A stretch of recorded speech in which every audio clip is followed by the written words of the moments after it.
हाँ जी, आज third chapter start करेंगे और थर्ड चैप्टर हमारा है एटम्स एंड एलिमेंट्स। देखो, हर चीज किससे बनी हुई होती है? एटम से बनी हुई होती है। एटम्स या हम बोलते हैं कि पार्टिकल्स से बनी हुई होती है। अब जो ये हर किसी चीज का अगर सबसे छोटा पार्ट जो है वो एक एटम है, तो उसके अंदर भी कुछ है या नहीं है, वो एटम क्यों कहलाता है, और उसके क्या क्या पार्ट्स, उस एटम के अंदर क्या होता है, ये सब हम इस चैप्टर में पढ़ेंगे। अच्छा, एटम्स और एलिमेंट्स, इन दोनों का आपस में क्या ताल्लुक होता है? एलिमेंट क्या होता है? कोई भी एलिमेंट का नाम बता दो। हाँ। Carbon dioxide. नहीं, कार्बन डाइऑक्साइड नहीं है। आपका एलिमेंट होगा कार्बन, और आपका दूसरा एलिमेंट हो जाएगा हमारा कार्बन, और ऑक्सीजन हो जाएगा। ठीक है, ये दो सेपरेट एलिमेंट्स। ठीक है, कार्बन एक एलिमेंट है, ऑक्सीजन दूसरा एलिमेंट है। और कार्बन डाइऑक्साइड जब ये दोनों मिलते हैं तो ये जो चीज बनती है इसको कंपाउंड बोलते हैं। ये एलिमेंट नहीं होता, एलिमेंट कार्बन है। अब हर एलिमेंट का ना अलग से एक एटम होता है। इसका मतलब ये फॉर एग्जांपल ये जो एटम है ना, ये इसके अंदर कोई ऐसी क्वालिटीज होंगी स्पेसिफिक जो ये बनेगा कि ये कार्बन का एटम है। फिर दूसरे तरीके का एटम होगा, वो जो होगा ऐसा एटम किसी और का नहीं होगा। ठीक है, ये एटम आप देख के बता दोगे कि ये एटम जो है ये ऑक्सीजन का है। अगर मैं ये इतना बड़ा एटम लेती हूँ तो पॉसिबिलिटी है कि ये हो सकता है हमारे आर्गन का एटम। सही है, आप हर एटम को रिकग्नाइज कर सकती हो। कैसे रिकग्नाइज कर सकती हो? क्योंकि उसके अंदर तीन स्पेसिफिक चीजें होती हैं। तीन स्पेसिफिक चीजें होती हैं जो अलग अलग क्वांटिटी में होती हैं हर एलिमेंट के अंदर। और वो हर एलिमेंट के अंदर जो स्पेसिफिक क्वांटिटी होती है वो सबसे एक दूसरे से अलग होती है। तो कोई भी दो एलिमेंट्स सेम नहीं होते, उनके एटम्स जो होते हैं वो बिल्कुल सेम हो ही नहीं सकते। अगर वो सेम हो जाएंगे तो इसका मतलब वो एक ही एलिमेंट है। ठीक है, और वो तीन चीजें कौन सी होती हैं? वो होते हैं सब एटॉमिक पार्टिकल्स। एक एटम के अंदर जो चीजें होती हैं उसको हम क्या बोलते हैं? तीन स्पेसिफिक चीजें होती हैं, और उनका हम बोलते हैं सब एटॉमिक पार्टिकल्स। अब वो कौन कौन से तीन सब एटॉमिक पार्टिकल्स हैं? एक हमारे इलेक्ट्रॉन्स हैं, दूसरा हमारे प्रोटॉन्स हैं, और तीसरा हमारे न्यूट्रॉन्स हैं। अच्छा, अब जो ये सिंपल सा एटम होता है ना, इसके अंदर का स्ट्रक्चर क्या होता है? इसके अंदर का स्ट्रक्चर कुछ इस तरीके का होता है। और ये वाला स्ट्रक्चर ना दो स्पेसिफिक थिंग्स में डिवाइडेड है। यानी इसके दो पार्ट्स हैं, एक पार्ट हमारा न्यूक्लियस है, और दूसरा जो ये चीजें है ना ये इलेक्ट्रॉन शेल्स है हमारी। एक तो न्यूक्लियस है जो बिल्कुल सेंटर में होता है, एटम के बिल्कुल सेंटर में जो होता है वो न्यूक्लियस होता है। और दूसरी चीज जो होती है उसके इर्द गिर्द जो होती है वो होते हैं इलेक्ट्रॉन शेल्स। अब हमारे न्यूक्लियस के अंदर प्रोटॉन्स और न्यूट्रॉन्स होते हैं, और हमारे इलेक्ट्रॉन शेल्स के अंदर इलेक्ट्रॉन्स होते हैं। अब कितने कितने प्रोटॉन्स होंगे न्यूक्लियस के अंदर, कितने न्यूट्रॉन्स होंगे न्यूक्लियस के अंदर, या कितने इलेक्ट्रॉन्स होंगे इलेक्ट्रॉन शेल्स के अंदर, ये अभी हम पढ़ेंगे डिटेल में। बट वही बात आ जाती है कि इन तीनों का जो मिक्सचर है ना, ये तीनों के जो प्रोपोर्शंस है, ये हर एलिमेंट के लिए यूनिक होंगे। आ रही है बात समझ? जी। ठीक है, अब आगे जब उससे पहले प्रोटॉन्स, न्यूट्रॉन्स और इलेक्ट्रॉन्स, अब तीनों पे चार्ज क्या होता है और उनका मास क्या होता है? एक एटम का नेग्लिजिबल मास होता है, ये याद रखो। बिल्कुल इतना सा एटम है, यानी छोटी से छोटी चीज ये एटम से बनी हुई है। और एक छोटी सी छोटी चीज में भी इतने सारे एटम्स हैं कि हम उसको देख ही नहीं सकते। इतने छोटे छोटे होते हैं कि हम उनको देख ही नहीं सकते, और बहुत सारे होते हैं। तो जो उनके अंदर एक एटम का बिल्कुल मास जो होता है वो बहुत ही कम, नैनोग्राम से भी कम होता है। इतना कम उसका मास होता है। मगर जो उसके अंदर प्रोटॉन्स और न्यूट्रॉन्स होते हैं ना, वो न्यूक्लियस के अंदर होते हैं। और प्रोटॉन्स और न्यूट्रॉन्स का हर एक का 1 यूनिट मास होता है। ये 1 यूनिट 1 ग्राम नहीं है ना 1 किलोग्राम है, ये 1 यूनिट। बस याद रख लो कि उसका मास क्या होता है, 1 यूनिट होता है। और वो बिल्कुल यहाँ पे जमा हुआ होता है सेंटर में। तो बेसिकली जो एटम का मेजॉरिटी मास होता है ना वो इसके अंदर होता है, न्यूक्लियस के अंदर होता है। फिर तीसरी चीज आती है हमारी इलेक्ट्रॉन। इलेक्ट्रॉन का मास तो समझो होता ही नहीं है, वो प्रोटॉन्स और न्यूट्रॉन्स से भी इतना कम होता है कि हम बोलते हैं कि निग्लिजिबल मास है, उसका है ही नहीं। और वो कहाँ पे होते हैं? वो होते हैं आपके इलेक्ट्रॉन शेल्स में। ठीक है, अच्छा, प्रोटॉन्स पे चार्ज क्या होता है? प्रोटॉन्स जो होते हैं वो हमारे कहाँ होते हैं? अंदर होती अंदर कहाँ पे? न्यूक्लियस न्यूक्लियस में होते हैं। और प्रोटॉन्स पे चार्ज हमारा होता है पॉजिटिव। ठीक है, प्रोटॉन्स के साथ दूसरी चीज क्या होती है न्यूक्लियस के अंदर? Neutrons neutrons. न्यूट्रॉन्स पे क्या चार्ज होते हैं? न्यूट्रल न्यूट्रल होता है। न्यूट्रल का मतलब उस पर कोई चार्ज नहीं है। न्यूट्रल का मतलब उस पर कोई चार्ज नहीं है। और जो तीसरा हमारा आता है इलेक्ट्रॉन्स। इलेक्ट्रॉन्स जो होते हैं कहाँ पे होते हैं इलेक्ट्रॉन्स? इलेक्ट्रॉन्स न्यूक्लियस के बाहर शेल में एग्जैक्टली, न्यूक्लियस के बाहर इलेक्ट्रॉन शेल्स में होते हैं और उन पर चार्ज होता है नेगेटिव। ठीक है, तो प्रोटॉन्स और न्यूट्रॉन्स न्यूक्लियस के अंदर होते हैं। प्रोटॉन्स पे पॉजिटिव चार्ज होता है, न्यूट्रॉन पे कोई चार्ज नहीं होता, वो न्यूट्रल होते हैं। न्यूक्लियस के बाहर जो इलेक्ट्रॉन शेल्स हैं उसमें हमारे इलेक्ट्रॉन्स होते हैं। और इलेक्ट्रॉन्स पे कौन सा चार्ज होता है? इलेक्ट्रॉन्स पे हमारा चार्ज होता है नेगेटिव चार्ज। ठीक है, अच्छा, अब हमें कैसे पता चलेगा कि किसी एलिमेंट में कितने न्यूट्रॉन्स है, कितने प्रोटॉन्स है और कितने इलेक्ट्रॉन्स है? ये हमें पता चलता है हमारे मास नंबर से और हमारे एटॉमिक नंबर से। मास नंबर और एटॉमिक नंबर हर एलिमेंट के पास होता है। जब आप पीरियोडिक टेबल खोलोगी ना, तो हर एलिमेंट के ऊपर और नीचे, या हो सकता है राइट पे इस तरीके से, वैसे ऊपर या नीचे होता है, या इस तरीके से भी लिखा जा सकता है। दो नंबर्स गिवन होंगे, एक बड़ा नंबर होगा और एक छोटा नंबर होगा। जो हमारा बड़ा नंबर होगा ना, वो मास नंबर है।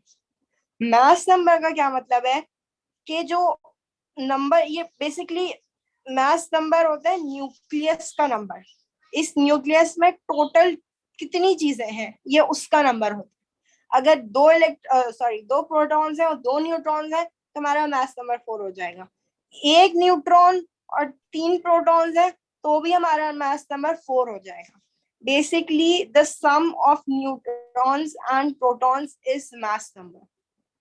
ठीक है, द total sum of protons and neutrons is the mass number. अब एक और चीज याद रखो, मास नंबर जो है वो तो हमारा सम हो गया न्यूट्रॉन्स और प्रोटॉन्स का, जो कि न्यूक्लियस में जो नंबर होता है वही है। इसको हम न्यूक्लियन नंबर भी बोलते हैं क्योंकि न्यूक्लियस का नंबर होता है। अच्छा, उसके अलावा किसी भी एलिमेंट में, किसी भी एटम में, न्यूट्रल एटम में नंबर ऑफ प्रोटॉन्स और नंबर ऑफ इलेक्ट्रॉन्स सेम होते हैं। नंबर ऑफ पॉजिटिवली चार्ज्ड सब एटॉमिक पार्टिकल्स और नंबर ऑफ नेगेटिवली चार्ज सब एटॉमिक पार्टिकल्स किसी भी एटम में, किसी भी न्यूट्रल एटम में ये सेम होते हैं। प्रोटॉन्स और इलेक्ट्रॉन्स में, न्यूट्रॉन्स की बात नहीं करें, प्रोटॉन्स और इलेक्ट्रॉन्स, किसी भी एलिमेंट में ये दोनों सेम होंगे। अगर प्रोटॉन्स 5 है तो इलेक्ट्रॉन्स भी 5 होंगे। अगर इलेक्ट्रॉन्स 10 है तो फिर हमारे प्रोटॉन्स भी 10 होंगे। अब क्योंकि हमें नहीं पता ना, हमें तो नहीं पता कि अब ये 4 है, 4 तो आपको पता चल गया कि मास, टोटल मास ऑफ न्यूक्लियस है। अब इसमें प्रोटॉन्स कितने हैं और इसमें न्यूट्रॉन्स कितने हैं, ये आपको नहीं पता। तो आप क्या करोगी, आप जाओगी दूसरे नंबर की तरफ। ये जो दूसरा नंबर है ना, इसको हम एटॉमिक नंबर बोलते हैं। ये होता क्या नंबर है? ये प्रोटॉन नंबर भी होता है और ये इलेक्ट्रॉन नंबर भी होता है। क्यों? क्योंकि दोनों सेम होते हैं। तो जो एटॉमिक नंबर होता है वो हमारा प्रोटॉन नंबर भी होता है और इलेक्ट्रॉन नंबर भी होता है।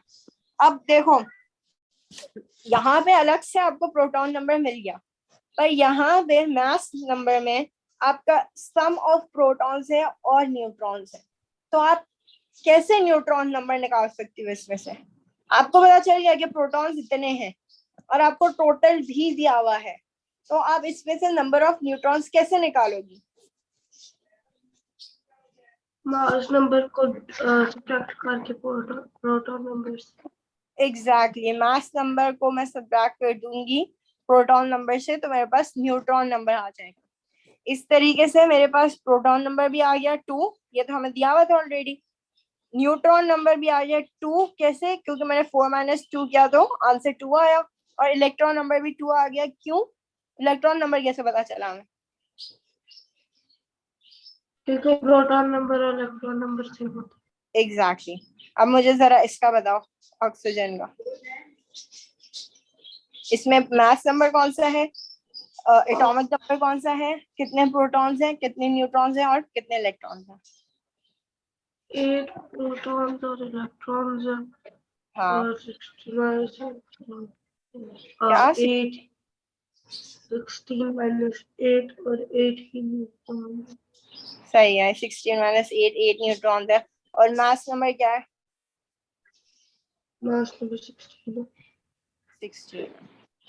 ठीक है, ये वाला देखो अब। 11 प्रोटॉन्स और इलेक्ट्रॉन्स हैं हम्म और न्यूट्रॉन्स 12 है। न्यूट्रॉन्स 12 है। और आपका एटॉमिक नंबर क्या है? एटॉमिक नंबर 11 11 है। और आपका न्यूक्लियॉन नंबर क्या है? 23 23। परफेक्ट। ठीक है, अब मुझे जरा बताओ, अगर मैं एग्जांपल लूं हाइड्रोजन की। हाइड्रोजन होता है 1 1। अब इसमें प्रोटॉन्स कितने होंगे, इलेक्ट्रॉन्स कितने होंगे और न्यूट्रॉन्स कितने होंगे? प्रोटॉन्स और इलेक्ट्रॉन्स 1 होंगे और न्यूट्रॉन 0। परफेक्ट। इसका ये मतलब है कि किसी एलिमेंट में, किसी एटम में ये भी पॉसिबल है कि उसमें 0 न्यूट्रॉन्स हों। ठीक है। अच्छा, अब देखो, अब आते हैं, मैंने आपको बोला कि नंबर ऑफ प्रोटॉन्स और नंबर ऑफ इलेक्ट्रॉन्स जो हैं वो किसी भी एलिमेंट में सेम होते हैं, किसी भी न्यूट्रल एलिमेंट में, न्यूट्रल एटम में सेम होते हैं।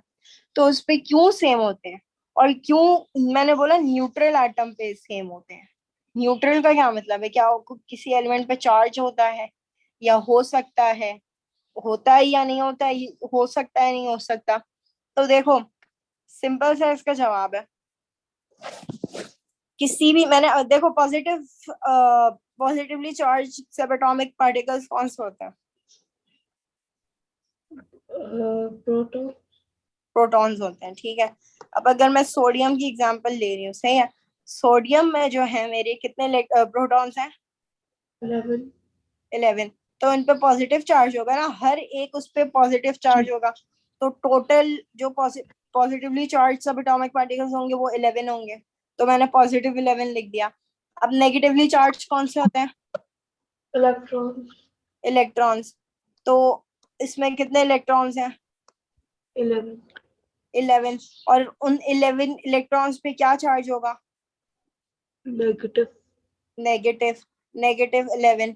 तो जब पॉजिटिव 11 होगा और नेगेटिव 11 होगा तो ओवरऑल इफेक्ट क्या हो जाएगा? 8 का लेके दूसरे 0 हो जाएगा। कैंसल आउट हो इसीलिए, गया। हाँ, इसीलिए कोई भी एलिमेंट पे कोई चार्ज नहीं होता, वो न्यूट्रल होता है। क्यों? क्योंकि उसके नंबर ऑफ प्रोटॉन्स और नंबर ऑफ इलेक्ट्रॉन सेम होते हैं। ये मैं अभी यहाँ पे प्रूव किया ना। अच्छा, नंबर ऑफ प्रोटॉन्स और नंबर ऑफ इलेक्ट्रॉन्स का सेम होना जरूरी है। न्यूट्रॉन्स भले जितने भी हो, न्यूट्रॉन से हमें फर्क नहीं पड़ता। क्यों? क्योंकि न्यूट्रॉन्स का न्यूट्रल होता है चार्ज। न्यूट्रॉन्स तो ऑलरेडी न्यूट्रल होते हैं, उन पे कोई चार्ज नहीं होता, तो फर्क ही नहीं पड़ता। हमें तो चार्ज से मतलब है। और पॉजिटिवली चार्ज प्रोटॉन्स भी उतने ही हैं जितने नेगेटिवली चार्ज इलेक्ट्रॉन्स हमारे पास। तो एक एटम पे, एक एलिमेंट पे, या एक एटम पे बोल दो, उस पे कोई चार्ज नहीं होता, वो न्यूट्रल होता है। ठीक है। जी ये फॉर्मूला याद करना है तो याद कर लो, वरना अभी समझा तो मैंने दिया, वैसे याद हो जाना चाहिए कि mass number equals to proton number plus neutron number. और अगर कभी कंफ्यूज हो जाए तो जो भी चीज निकालनी हो आपको, आप उसको सब्जेक्ट बना लो। तो जैसे फॉर एग्जांपल अगर मुझे निकालना है न्यूट्रॉन नंबर, तो न्यूट्रॉन नंबर को मैं सब्जेक्ट बनाऊंगी, तो मैं प्रोटॉन नंबर को उधर ले जाऊंगी। तो ये हो जाएगा mass number minus proton number, that will give us neutron number. इतना टाइम होता नहीं है कॉम्प्लिकेट करने के लिए, बट वही है कि अगर आपको समझ नहीं आ रही शुरू शुरू में तो आप इस तरीके से कर सकते हो, बाद में जाके खुद ही समझ आ जाएगी। ठीक है, अच्छा जी, किसी भी एलिमेंट की आइडेंटिटी उसकी कौन सी चीज से होती है? प्रोटॉन नंबर से होती है, न्यूट्रॉन नंबर से होती है, या इलेक्ट्रॉन नंबर से होती है? क्वेश्चन कैसे क्या पूछा क्या आपने? मैंने ये बोला है कि किसी भी एलिमेंट की आइडेंटिटी उसके कौन से नंबर से होती है? Electron electron, number. क्या? इलेक्ट्रॉन नंबर से। नहीं, इलेक्ट्रॉन नंबर से नहीं होती, उसके प्रोटॉन नंबर से होती है। उसका देखो, मेरी बात याद रखना, इलेक्ट्रॉन नंबर और न्यूट्रॉन नंबर, ये दोनों नंबर चेंज हो सकते हैं। एटम आपका सेम रहेगा, पर ये दोनों नंबर आपके चेंज हो सकते हैं। लेकिन जो आपका प्रोटॉन नंबर है ना, वो कभी भी चेंज नहीं होगा। अगर तो वो चेंज होगा ना, तो आपका एलिमेंट ही बदल जाएगा, क्योंकि हर एलिमेंट का स्पेसिफिक प्रोटॉन नंबर है। ये बेसिकली ऐसा नंबर है जो आइडेंटिफाई करता है एलिमेंट को। अगर ये चेंज हो जाएगा तो फिर आप, इसका मतलब है वो वाला एलिमेंट रहा ही नहीं है, अब वो एलिमेंट ही चेंज हो चुका है। ठीक है, इलेक्ट्रॉन्स कब गेन होंगे, लूज होंगे, ये हम अगले चैप्टर में पढ़ेंगे। अभी मैं बताती हूँ कि अगर आपकी ये न्यूट्रॉन नंबर चेंज होगा तो क्या होगा। हो सकता है ना, न्यूट्रॉन नंबर चेंज होता है उसी एलिमेंट में, सेम एलिमेंट में। अगर मैं कार्बन की बात कर रही हूँ तो ऐसा पॉसिबल है कि उसमें न्यूट्रॉन नंबर एक में 6 हो, एक में 7 हो, एक में 8 हो। हर तरीके के आपके पास होते हैं कार्बन, हर तरीके के तो नहीं, बट कुछ स्पेसिफिक एलिमेंट्स हैं जिनके मल्टीपल न्यूट्रॉन नंबर्स होते हैं। ठीक है, उन एलिमेंट्स को हम आइसोटोप्स बोलते हैं। क्या बोलते हैं? Isotopes. Different atoms of same element, different atoms, इसकी डेफिनेशन ये वाली याद करने की है। Different atoms of same element with same number of protons and electrons but different number of neutrons. ये आइसोटोप्स की लिटरल वाली डेफिनेशन है, ये याद करने की चीज है कि डिफरेंट एटम्स, एटम अलग होगा आपका लेकिन एलिमेंट सेम रहेगा। एटम क्यों अलग होगा? क्योंकि अब उसमें डिफरेंट नंबर ऑफ न्यूट्रॉन्स आ गए, तो वो एटम तो रह ही नहीं सकता वो, तो एटम आपका चेंज हो जाएगा लेकिन आपका एलिमेंट सेम रहेगा। डिफरेंट एटम और same element with same number of protons and electrons but different number of neutrons। अब जैसे कि कार्बन आपका ये 12 है, ठीक है, ये जो आपके पीरियोडिक टेबल में ना, पीरियोडिक टेबल में हर एलिमेंट का एक ही आपके पास एटम गिवन होगा। जो पीरियोडिक टेबल में कार्बन का होगा वो आपको यही वाले नंबर्स मिलेंगे, 12 और 6, बाकी नहीं मिलेंगे।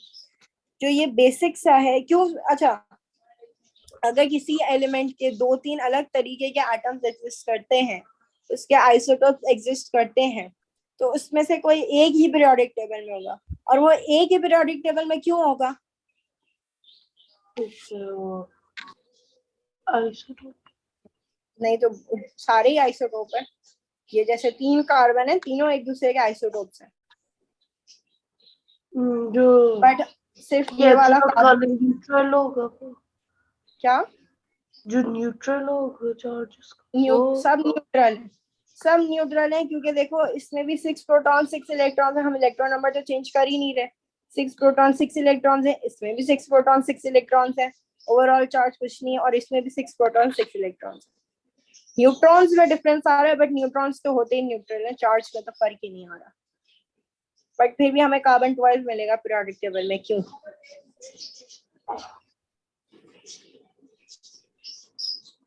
क्योंकि सबसे ज्यादा अमाउंट में, सबसे ज्यादा क्वांटिटी में हमारे यहाँ कार्बन 12 एग्जिस्ट करता है नेचुरली।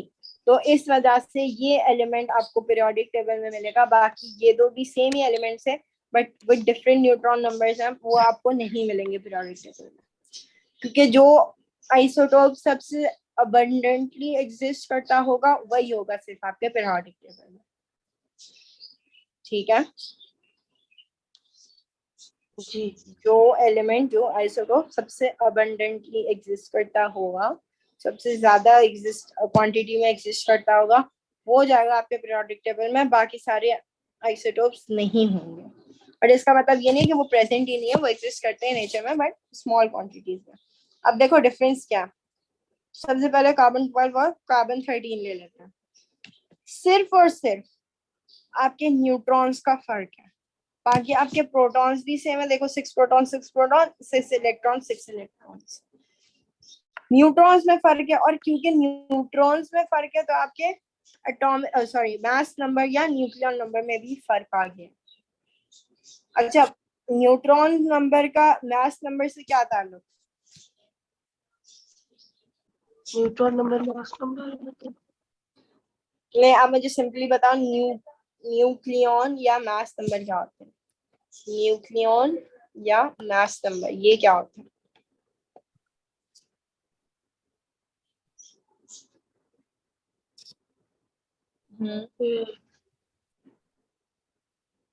और जो जिसमें टोटल नंबर प्रोटॉन्स और न्यूट्रॉन्स का replacement. Exactly, total number of protons और न्यूट्रॉन्स होते हैं। तो अगर न्यूट्रॉन नंबर बढ़ेगा तो न्यूक्लियन या मास नंबर को क्या होगा? और न्यूक्लियर नंबर चेंज हो जाएगा। क्या चेंज हो जाएगा न्यूक्लियर नंबर। क्या चेंज होगा, बढ़ेगा या कम होगा? बढ़ जाएगा बढ़ जाएगा। क्यों बढ़ेगा? क्योंकि न्यूट्रॉन्स बढ़ गए तो एग्जैक्टली, बढ़ेगा। न्यूट्रॉन्स बढ़ेंगे तो आपका न्यूट्रॉन नंबर बढ़ेगा तो आपका न्यूक्लियन या मास नंबर भी बढ़ेगा। क्योंकि जो न्यूक्लियन या मास नंबर होता है वो टोटल सम ऑफ प्रोटॉन्स और न्यूट्रॉन्स होता है। अगर न्यूट्रॉन्स कम होंगे तो हमारे मास नंबर को क्या हो जाएगा? मास मास नंबर भी डिक्रीज करेगा सर। मास नंबर भी डिक्रीज हो जाएगा। ठीक है, ये कंपल्सरी बात है कि अगर आपके न्यूट्रॉन्स बढ़ेंगे तो आपका मास नंबर भी बढ़ेगा, और अगर आपके न्यूट्रॉन्स कम होंगे तो आपका मास नंबर भी कम होगा। बट ये नेसेसरी नहीं है कि अगर आपका मास नंबर बढ़ रहा है तो आपका न्यूट्रॉन नंबर भी बढ़े। हो सकता है आपका मास नंबर इसलिए बढ़ रहा हो क्योंकि आपका नंबर ऑफ प्रोटॉन्स इंक्रीज हो रहे हो। आ रही है बात समझ? जी न्यूक्लियन नंबर तो दो चीजों का सम है। तो अगर न्यूक्लियन नंबर बढ़ रहा है तो इसका ये मतलब नहीं है कि न्यूट्रॉन्स ही बढ़ रहे हैं। हो सकता है न्यूट्रॉन्स बढ़ रहे हो, बट ये भी पॉसिबिलिटी है कि आपके नंबर ऑफ प्रोटॉन्स बढ़ रहे हो। ठीक है, अब यही हुआ कि यहाँ पे 6 न्यूट्रॉन्स थे तो आपका जो न्यूक्लियन नंबर था वो 12 था। यहाँ पे आपके जब 7 न्यूट्रॉन्स हो गए तो आपका न्यूक्लियन नंबर 13 हो गया। है उल्टी चीज, यानी मतलब ये है कि 12 जो थे आपके, यहाँ पे 12 था न्यूक्लियर नंबर, इस वजह से न्यूट्रॉन्स आपके 6 थे। और यहाँ पे 13 आपका न्यूक्लियर नंबर था, इस वजह से आपके न्यूट्रॉन्स जो थे वो 7 थे। ठीक है, अब वही है, कार्बन एक और तरीके का एग्जिस्ट करता है जो क्या होता है कार्बन 14। और कार्बन 14 जो है उसमें से अगर मुझे न्यूट्रॉन्स निकाल लेंगे तो 14 माइनस 6 जो होता है आपका 8 होता है। सॉरी, 8 होता है, और आपके पास 8 न्यूट्रॉन्स है ये रहा। अच्छा जी, इसके बाद most carbon atoms are like this, क्योंकि कार्बन 12 होता है with 6 neutrons that makes 12 nucleons. Protons और न्यूट्रॉन्स को जब ऐड करते हैं, क्योंकि 6 न्यूट्रॉन्स है और 6 प्रोटॉन्स हैं, तो टोटल जो होता है हमारे 12 बनते हैं न्यूक्लियॉन्स, और that is why it is called carbon 12। But about 1 in every 100 carbon atoms, देखो ये कितनी कम अमाउंट है, 1 in every 100 कार्बन एटम्स। यानी फॉर एग्जाम्पल अगर आप 100 कार्बन एटम्स ले रही हो ना, तो उसमें खाली एक ऐसा एटम निकलेगा कार्बन का जो कि कार्बन 13 होगा। बाकी जितने भी 99 एटम्स होंगे कार्बन के वो आपके कार्बन 12 होंगे। About 1 in every 100 carbon atoms is like this with 7 neutrons. It has 13 nucleons in total, so it is called carbon 13. और जो ये है, a very tiny number of carbon atoms are like this with 8 neutrons. 8 neutrons है. It has 14 nucleons in total, so it is called carbon 14. ठीक है, एक और बात, जी अब जो आइसोटोप्स होते हैं ना बाकी इस तरीके के, सिर्फ ये कार्बन के नहीं है, आप और तरीके की भी देखोगी, कोबाल्ट के होते हैं। बस फिर से बता सकते, क्या फिर से बता सकते क्या वो पहले बताया था, क्या बता दूं वापस? जो आपने पहले कहा था। क्या बोला था मैंने पहले? ये न्यूक्लियॉन्स का, जी। ये न्यूक्लियॉन का, या ये वापस पूरा एक्सप्लेन कर दूं? पूरा नहीं, जो आपने अभी अभी कुछ देर पहले बताया था। किस बारे में बताया था? ये न्यूक्लियॉन नंबर के बारे में, या ये 1 in 100 का? Nuclear number. देखो न्यूक्लियॉन नंबर के बारे में मैंने ये बोला था कि हर एटम का प्रोटॉन नंबर सेम रहता है, ठीक है? हर एलिमेंट का प्रोटॉन नंबर सेम रहता है हमेशा। अगर वो चेंज हो गया इसका मतलब आपका एलिमेंट चेंज हो जाएगा। इसी वजह से जो है आपके पीरियोडिक टेबल में या कहीं पे पूरी केमिस्ट्री में आपको ऐसा एलिमेंट नहीं मिलेगा जिसके 2 प्रोटॉन नंबर्स होते होंगे, नहीं। अगर प्रोटॉन नंबर चेंज होगा तो आपका पूरा का पूरा एलिमेंट चेंज हो जाएगा, ठीक है? बाकी 2 चीजें बची, आपका इलेक्ट्रॉन नंबर और आपके न्यूट्रॉन नंबर। इलेक्ट्रॉन नंबर और आपका न्यूट्रॉन नंबर, ये दोनों चीजें चेंज हो सकती हैं। ये कम भी हो सकती है, ये ज्यादा भी हो सकती है, ठीक है? इनसे एलिमेंट को फर्क नहीं पड़ेगा, एलिमेंट की आइडेंटिटी को फर्क नहीं पड़ेगा। एलिमेंट को तो ऑब्वियसली पड़ेगा, उसकी प्रॉपर्टीज वगैरह depending on the circumstances change हो जाएंगी, बट वैसे फर्क नहीं पड़ेगा। वो अगर सोडियम का एटम है तो वो सोडियम का एटम ही रहेगा, उसको सोडियम ही बोला जाएगा, वो दूसरा एलिमेंट नहीं बन जाएगा, ठीक है? फिर मैंने आपको बोला कि हम जो अभी आइसोटोप्स में चेंज करेंगे ना, इलेक्ट्रॉन्स हम वही रखेंगे, हम न्यूट्रॉन्स को चेंज करके देखेंगे। न्यूट्रॉन्स को चेंज हम भी नहीं कर रहे, ये नेचुरली एग्जिस्ट करता है।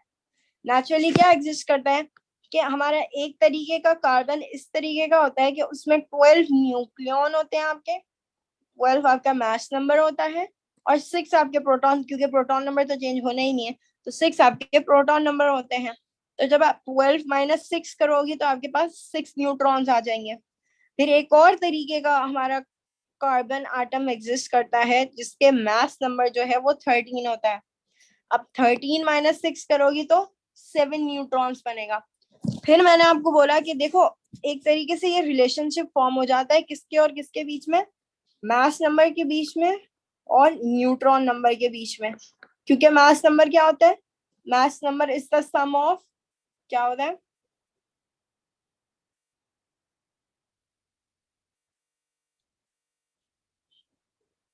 Mass number is the sum of protons और न्यूट्रॉन्स। Protons and neutrons. तो अगर मेरे प्रोटॉन्स सॉरी अगर मेरे न्यूट्रॉन्स बढ़ रहे हैं तो मेरे मास नंबर को क्या हो जाएगा? बढ़ जाएगा। और अगर मेरे न्यूट्रॉन्स डिक्रीज हो रहे हैं तो फिर मेरे मास नंबर को क्या हो जाएगा? वो भी डिक्रीज हो जाएगा। वो भी डिक्रीज हो जाएगा। पर पर अब अगर मैं वाइस वर्सा चलूं, वाइस वर्सा यानी अगर मैं आपको बोल रही हूँ कि मेरे मास नंबर कम हो रहा है, तो आप मुझे बता सकती हो अभी न्यूट्रॉन नंबर कम हुआ होगा या प्रोटॉन नंबर? दोनों में से कोई भी हो सकता है, पर आपने कहा था एग्जैक्टली, टोटल पर कम नहीं हो सकता। दोनों में से So, कोई भी एक कम हो सकता है। अगर मैं बोल रही हूँ कि मास नंबर मेरा 1 से कम हो गया, 1 से कम हो गया, तो हो सकता है मेरा प्रोटॉन कम हो गया, हो सकता है मेरा न्यूट्रॉन कम हो गया। तो मैं बोल रही थी कि देखो न्यूट्रॉन अगर कम होगा या ज्यादा होगा तो एस्टैब्लिश फैक्ट है कि मास नंबर भी चेंज होगा। बट अगर मास नंबर चेंज हो रहा है तो इसका ये मतलब नहीं है कि न्यूट्रॉन नंबर ही चेंज हो रहा है। हो सकता है आपका प्रोटॉन नंबर चेंज हो रहा, हो सकता है आपका न्यूट्रॉन नंबर चेंज हो रहा, हो सकता है दोनों चेंज हो सकता है एक ही चेंज हो रहा हो सिर्फ। तो आपको जब तक पता नहीं चलता आप बता नहीं सकती ना मुझे। तो मैंने बस यही बोला था कि मास नंबर का चेंज होने का ये मतलब नहीं है नेसेसरीली कि आपका न्यूट्रॉन नंबर ही चेंज हो रहा हो, लेकिन आपका न्यूट्रॉन नंबर का चेंज होने का यही मतलब है कि आपका मास नंबर चेंज हो रहा है। सही है? या अभी भी नहीं आई समझ? आ गई। सही है, चलो। हाँ जी। अब जो होते हैं हम ये इस तरीके, अच्छा ये तो सिर्फ कार्बन की एग्जांपल है। कार्बन के अलावा आपके यूरेनियम भी होता है, आपके रेडियम भी होते हैं, आपके कोबाल्ट भी होता है। ये दो तीन तरीके के, दो तीन तो नहीं, खैर कुछ 10-12 आपके एलिमेंट्स होते हैं जिनके आइसोटोप्स एग्जिस्ट करते हैं। और वो रेडियो आइसोटोप्स होते हैं, कुछ रेडियो आइसोटोप्स होते हैं। रेडियो आइसोटोप्स का मतलब है कि वो रेडिएशन गिव आउट करते हैं, वो अपने अंदर से एमिट करते हैं रेडिएशन, जो कि डेंजरस भी हो सकती है। बट ऑब्वियसली जैसे जैसे साइंस ने वो की तरक्की की है, उस तरीके से हमने उसके यूजेस भी निकाल लिए हैं। उसको अगर कंट्रोल्ड वे में इस्तेमाल किया जाए तो इन रेडिएशंस का भी एक यूज निकाला जा सकता है, प्रॉपरली इनको यूज किया जा सकता है। अब ये रेडिएशंस गिव आउट क्यों करते हैं? ये रेडिएशंस गिव आउट इसलिए करते हैं क्योंकि खुद अंदर से टूट रहे होते हैं, डिके हो रहे होते हैं। सही है।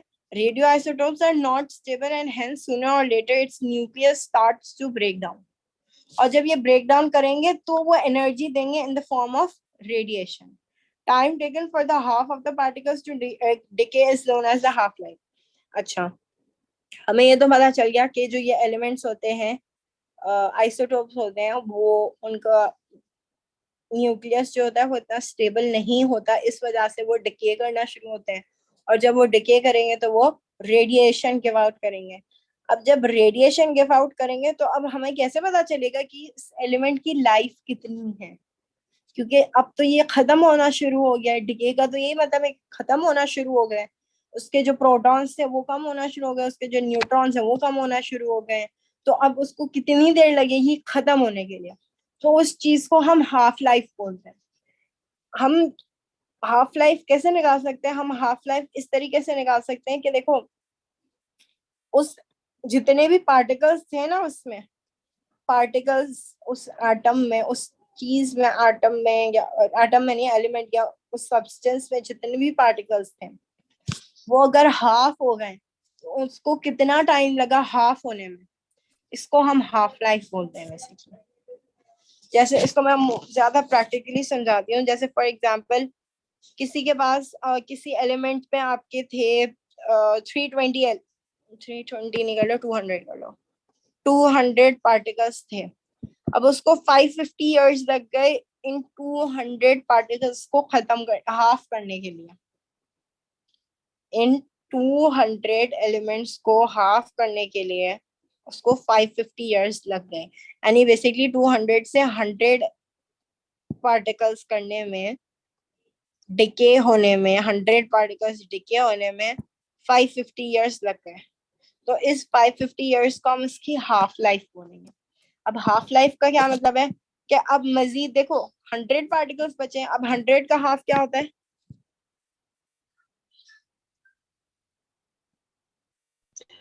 50। तो 100 पार्टिकल्स से 50 पार्टिकल्स होने में अब उसको कितना टाइम लगेगा? हाफ तो नहीं, हाफ नहीं लगेगा, उतना ही लगेगा क्योंकि ये हाफ लाइफ ही है। मजीद 550 इयर्स लगेंगे। फिर 50 का हाफ क्या होता है?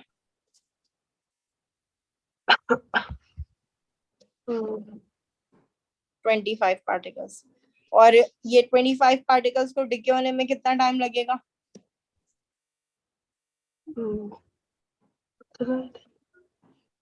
उतना ही, कितना? 550 years. एग्जैक्टली 550 इयर्स मजीद लग जाएंगे उसको डिके होने में। ठीक है, ये कॉन्सेप्ट है हाफ लाइफ का। ज्यादा टेस्ट नहीं होता, मुश्किल से आपके एमसीक्यूज में कभी आ जाए तो आ जाए, वरना नहीं आता है। ठीक है। अच्छा, इसके बाद मैंने आपको बोला था कि रेडियो आइसोटोप्स जो होते हैं, आइसोटोप्स तो वही होते हैं कि different atoms of same element with same number of protons and electrons but different number of neutrons. Radio isotopes क्या होते हैं? देखो, हर आइसोटोप आपके रेडिएशन गिव आउट नहीं करता नॉर्मली। जैसे जो कार्बन 12 है वो रेडिएशन गिव आउट नहीं करता, बट यहाँ पे हो सकता है कि आपके कुछ और जैसे कि एलिमेंट्स हों जिनके दूसरे आइसोटोप्स हैं जो रेडिएशन गिव आउट करते हों। ज्यादा रेडिएशन तो कार्बन और ये वाला कार्बन भी नहीं करता, वो सिर्फ डिके होने पे करते हैं। बट कुछ एलिमेंट्स इतनी रेडिएशन गिव आउट करते हैं कि वो डेंजरस हो जाता है, उससे फिर कैंसर हो जाता है। तो अगर हम उसको भी कंट्रोल वे में यूज करें तो हम उसके भी यूजेस निकाल सकते हैं, और निकाले हुए भी हैं। जैसे हम जो है वो लीक्स के लिए चेक कर लेते हैं। अब लीक्स के लिए कैसे चेक किया जाता है, हम कोई भी आइसोटोप लीक्स के लिए कैसे चेक करते हैं। देखो एक एटम जो है ना, रेडियो आइसोटोप जो है ना, वो कॉन्स्टेंटली रेडिएशन गिव आउट कर रहा होता है, कॉन्स्टेंटली रेडिएशन गिव आउट कर रहा होता है जो एक आपका रेडियो आइसोटोप होता है। तो हम क्या करते हैं, अब बिल्डिंग में इतने सारे पाइप्स होते हैं, अब कहीं पे भी लीक हो रहा है तो हमें तो नहीं पता कि वो पाइप कहाँ से टूटा हुआ है, ना तो पूरी बिल्डिंग को तोड़ा जा सकता है सिर्फ एक उस पाइप को फिक्स करने के लिए। तो हम क्या करते हैं, हम सिस्टम में जो पानी का, जहां से पानी पूरा स्टार्ट हो रहा होता है, वो पूरे सिस्टम में हम जो है रेडियो आइसोटोप डाल देते हैं। कोई भी एक रेडियो आइसोटोप जब हम डाल देंगे ना, फिर एक मशीन आती है, मीटर आता है, इंस्ट्रूमेंट आता है, गीगर मीटर। हम वो उसका काम क्या होता है, उसका काम होता है रेडिएशन डिटेक्ट करना। क्या होता है, रेडिएशन डिटेक्ट करना काम होता है। तो अब जो है उस मीटर को अगर हम जहां जहां पे, जैसे पाइप जहां जहां पे भी है वहां से हम अगर निकाल रहे हैं, तो अगर तो कांस्टेंट रेडिएशन आ रही है तो ठीक है, इसका मतलब कि वो रेडियो आइसोटोप आपके पाइप के अंदर है और पाइप जो है वो इंटैक्ट है पूरा, वो कहीं से भी टूटा हुआ नहीं है, वहां पे लीक नहीं हो रहा। लेकिन अगर कहीं पे जाके रेडिएशन बढ़ जाती है, अगर कहीं पे जाके रेडिएशन बढ़ जाती है, तो इसका मतलब यहाँ पे लीक है, क्योंकि अब जो आपका जो सब्सटेंस, रेडियो एक्टिव सब्सटेंस पहले पाइप के अंदर था, अब वो बाहर आना शुरू हो गया है। तो अब जब वो बाहर आना शुरू हो गया है तो वो ज्यादा रेडिएशन उसकी डिटेक्ट हो रही है, और गीगामीटर पे जो आपका काउंट है, रेट है उस रेडिएशन की, वो बढ़ रही है। अब हमें पता चल गया कि ये इस पॉइंट पे आपकी रेडिएशन जो है पाइप टूटा हुआ है, इसी वजह से आपका रेडियो आइसोटोप लीक हो रहा है। अब सिर्फ उस पार्ट को तोड़ के पाइप को फिक्स किया जा सकता है। आई बात समझ?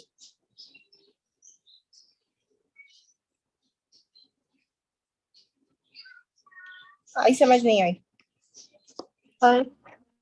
पक्का आ गई या वापस समझाऊं?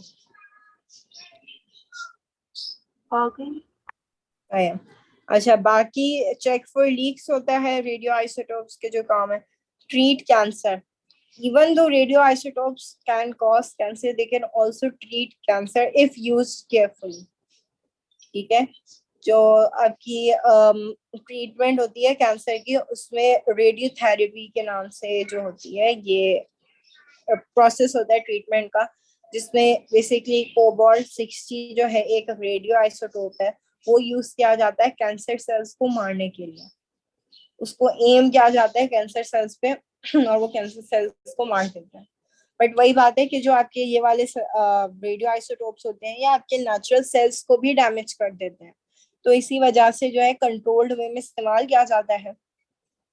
वरना अगर कंट्रोल्ड वे में जिसको ज्यादा एक्सपोजर मिल रहा होता है, विदाउट अनकंट्रोल्ड एक्सपोजर मिल रहा होता है, जो एक हेल्दी पर्सन है उसको, तो उसको फिर कैंसर हो भी सकता है, क्योंकि ये सेल्स को सिर्फ डैमेज नहीं करता है, डीएनए को भी चेंज कर रहा होता है। तो जब वो डीएनए वगैरह में गड़बड़ आ जाती है, तो फिर आपके सेल्स जो है वो बहुत जल्दी रिप्रोड्यूस करना शुरू हो जाते हैं, और जब बहुत फास्ट हो जाती है प्रोडक्शन ऑफ सेल्स, तो फिर वो कैंसर बन जाता है।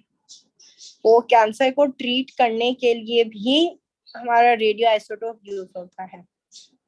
ठीक है, बट वही है कि ट्रीटमेंट में भी इसका मतलब ये नहीं है कि वो सिर्फ कैंसर सेल्स को मारते हैं, वो फिर हेल्दी सेल्स को भी किल कर रहा होता है, लेकिन जो है उतनी अमाउंट में नहीं किल करता, लेकिन कर रहा होता है।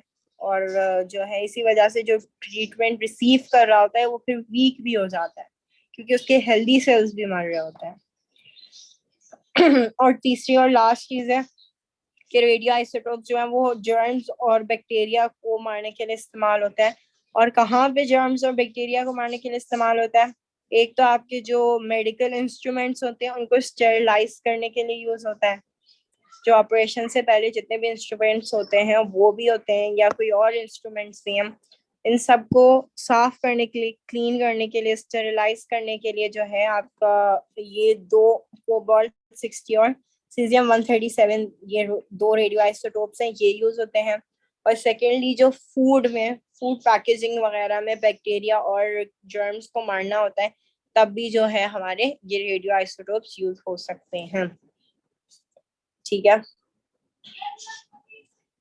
सिंपल सा चैप्टर था, बेसिक सा, और कुछ भी नहीं है इसमें। और बस इसकी रीडिंग आप कर लेना और नोट्स मैं आपको भेज दूंगी।